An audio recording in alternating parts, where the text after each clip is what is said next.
कि जनक जी को सीता माता कैसे मिली पुत्री के रूप में। जब जनक जी के राज में अकाल पड़ा मिथिला में, तो राजा जनक स्वयं नंदी का रूप धारण करके हल लेकर खेत में गए। यूरिया पेस्टिसाइड लेकर नहीं गए, नंदी का रूप धारण कर खेत में गए और हल चलाया। हल चलाया तो खेत से सीता माता प्रकट हो गई। सीता माता एक कन्या ही नहीं है, हमारी उपज का भी प्रतीक है, यानी हमारे खेत फिर से लहलहाने लगे, भूमि फिर से उपजाऊ हो गई। राजा जनक नंदी का रूप धारण करके खेत में गए हल लेकर, तो खेत से सीता निकली और भगवान श्री कृष्ण ने गौ माता का दूध पिया तो उनके मुख से गीता निकली। सीता भी गो कृपा से और गीता भी गो कृपा से। अब स्वयंवर करने के बहुत सारे माध्यम होते हैं, बहुत सारे माध्यम होते हैं, लेकिन राजा जनक ने धनुष यज्ञ ही क्यों किया? धनुष यज्ञ क्यों किया राजा जनक ने? राजा जनक ने धनुष यज्ञ इसलिए किया, भाई जैसे जब द्रौपदी का स्वयंवर हो रहा तो भाई कौन निशाना लगाएगा मछली की आंख पे? किसी और स्वयंवर में राजकुमारी को ही वरमाला दे देते हैं कि तुम जिसके चाहे उसके गले में डाल सकती हो। कभी कोई और चैलेंज दे देते हैं कि भाई पहाड़ पर कौन चढ़ सकता है। लेकिन राजा जनक ने धनुष तोड़ने का ही क्रम क्यों रचा? उसका कारण यह था, शिव जी का वो धनुष जिसके बारे में गोस्वामी तुलसीदास जी ने लिखा है कि जब धनुष यज्ञ हो रहा था, स्वयंवर हो रहा था, तो राजा एक एक करके आते थे, कोई उठा नहीं पाता था। एक बार भूप सहस 10 एक ही बारा, लगे उठावन टरई न टारा, यानी 10,000 उठावन टरई न टारा, वो हिला भी नहीं पाए। और वो धनुष कैसा है राजा जनक को पता था शुरू से, जब से शिव जी का धनुष उन्हें प्राप्त हुआ था। राजा जनक, बचपन की घटना है सीता माता की। बच्चियां घर में झाड़ू पोछा करती है ना, गोबर से लीप रही हैं, झाड़ू लगा रही हैं, साफ सफाई कर रही हैं, तो देखो कभी हो सकता है टेबल रखा है या कोई चप्पल रखी है या कोई और सामग्री रखी है, तो क्या करते हैं उसको उठा के किनारे रखते हैं, फिर झाड़ू लगाते हैं। ऐसे ही होता है ना, कुर्सी रखी है उसको उठाते हैं फिर झाड़ू लगाते हैं। तो एक बार बाल्यकाल में माता सीता घर की साफ सफाई कर रही थी, तो धनुष रखा हुआ दिखा, तो धनुष को ऐसे एक हाथ से उठाकर रख दिया जैसे एकदम टेबल कुर्सी या प्लास्टिक का कोई हल्का सा सामान उठा के अपन रखते हैं। फिर वहां साफ सफाई करने लगी, वो धनुष उठाकर फिर वहीं पर रख दिया। राजा जनक देखे तो हतप्रभ रह गए, ये इतनी सी बालिका शिव जी के धनुष को बिल्कुल हल्का सा ऐसा उठा के किनारे में रख दी, जिसको 10,000 राजा हिला भी नहीं पाए। राजा जनक ने वहीं दूर से प्रणाम किया, समझ गए ये कोई और नहीं, जगत जननी माता जगदम्बा, माता सीता के रूप में मेरे घर में आई हुई है, मेरी बेटिया के रूप में आई हुई है, तो इसका वर भी कोई साधारण नहीं हो सकता।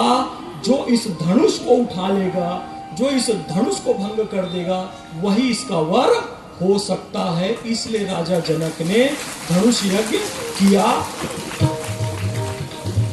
इसलिए राजा जनक ने धनुष का यज्ञ किया। और जब राम जी ने शिव जी का धनुष तोड़ दिया,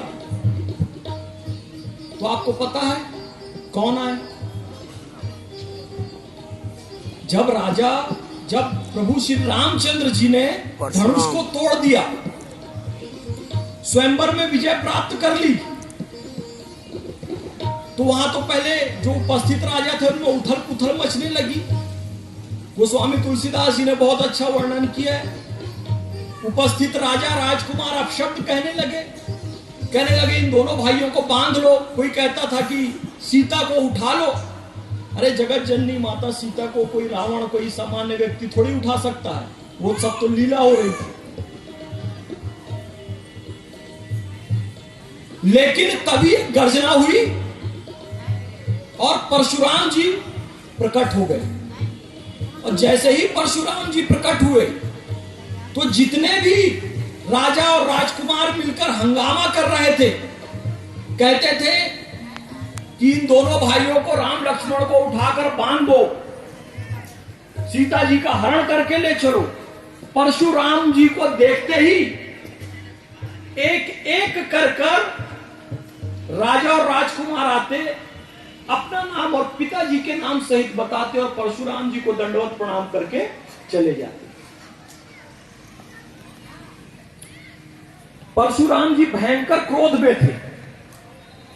जब व्यक्ति भयंकर क्रोध में होता है तो वो अपने सबसे बड़े शत्रु को याद करता है कि जैसे उसका हाल मैंने किया था वैसे ही तेरा हाल भी कर दूंगा। तो परशुराम जी जब भयंकर क्रोध में थे तो उन्होंने क्या कहा, जो से बात की चिट्ठी गिनता, माँ की महिमा बड़ी महान, माँ की महिमा बड़ी महान, माँ की महिमा बड़ी महान, माँ की महिमा बड़ी महान। माँ की गोद में आकर बालक, माँ की गोद में आकर बालक बन जाता भगवान। महिमा बड़ी महान, माँ की महिमा बड़ी महान, माँ की महिमा बड़ी महान, माँ की महिमा बड़ी महान।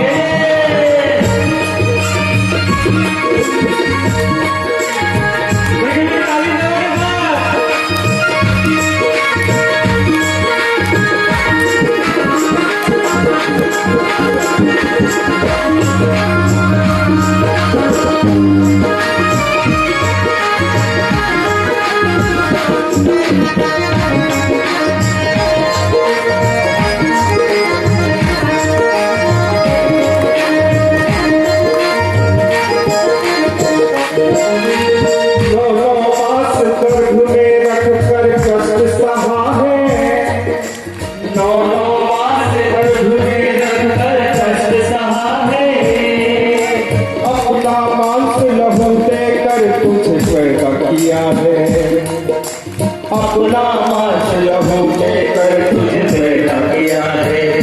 कल्पना करके देखना कि अगर पुरुष को कहा जाए कि अपने पेट में 1 किलो का भी वजन बांध के रखना तो दिन भर भी बांध नहीं सकता, लेकिन वो माता धन्य है जो 9 महीने हमको अपनी गोद में रख करके पालती है। कितना कष्ट से ये हो 9 मास गर्भ में रख कर कष्ट सहा है, कष्ट सहारे, हम कष्ट सहारे। अपना मांस लहू देकर तुझे पैदा किया है। अपना मांस लहू देकर तुझे पैदा किया है।